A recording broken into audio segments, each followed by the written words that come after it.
আমি যদি জানতাম অনুষ্ঠানটা হচ্ছে এবং আমি যদি দাওয়াত নাও পেতাম তাহলেও হয়তো আমি আসতাম। এমন ভাবে কথা বলো যাতে শ্রোতা খুব মনোযোগ দিয়ে শোনে, এমন ভাবে শোনো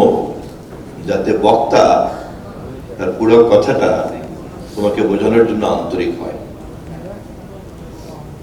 এবং বিতর্কের সঙ্গে যখন লিপ্ত থাকে, যখন দুইজন মেধাবী মানুষ অথবা একাধিক মেধাবী মানুষ, তখন তারা সচেতন ভাবে অথবা অবচেতন ভাবে কিন্তু এই প্রক্রিয়াটার মধ্যেই থাকে। এবং সে কারণেই কিন্তু যখন একটা অঘোষিত ছন্দ, তাল এবং লয়ের মধ্য দিয়ে এরকম যুক্তি বিনিময়ের একটা প্রক্রিয়া চলে, তখন আমরা শ্রোতাদের মধ্যে যারা আমরা কম বেশি যুক্তিবাদী হই এবং বিষয়টা বুঝতে পারি, তখন আমাদের কিন্তু একটা বা সব শ্রোতারই কিন্তু একটা এনগেজমেন্ট তৈরি হয়, এবং সেই অর্থে পুরো ব্যাপারটাই কিন্তু একটা মেধাগত বিনোদনে পরিণত হয় এবং একটা জ্ঞান অর্জনের প্রক্রিয়াতেও কিন্তু পরিণত হয়। সম্ভবত আমার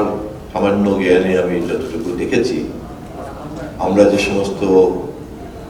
অনুষ্ঠানের দর্শক অথবা শ্রোতা হিসাবে সুস্থ বিনোদন আশা করি, তার মধ্যে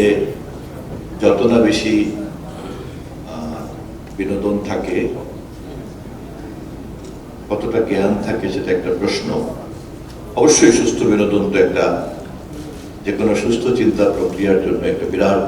অনুষঙ্গ, কারণ সুস্থ বিনোদন না থাকলে পরে সুস্থ চিন্তার প্রক্রিয়া কাজ করতে পারে না। কিন্তু সম্ভবত, এটা আমার অনুমান থেকে বলছি, বিতর্ক হচ্ছে তেমনই একটি কাজ, তেমনই একটি তৎপরতা, তেমনই একটি প্রক্রিয়া যা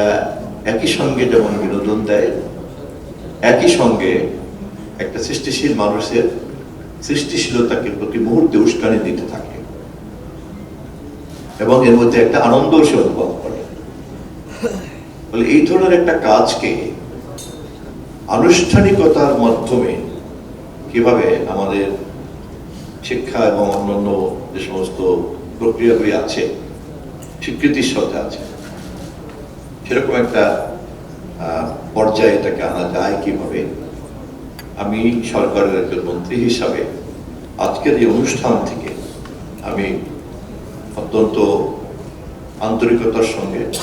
যত দ্রুত সম্ভব এটাকে সরকারি পরিকল্পনার কাঠামোর মধ্যে আনার চেষ্টা করব। খবরের কাগজ, নিখাত, নির্ভীক, নিরপেক্ষ।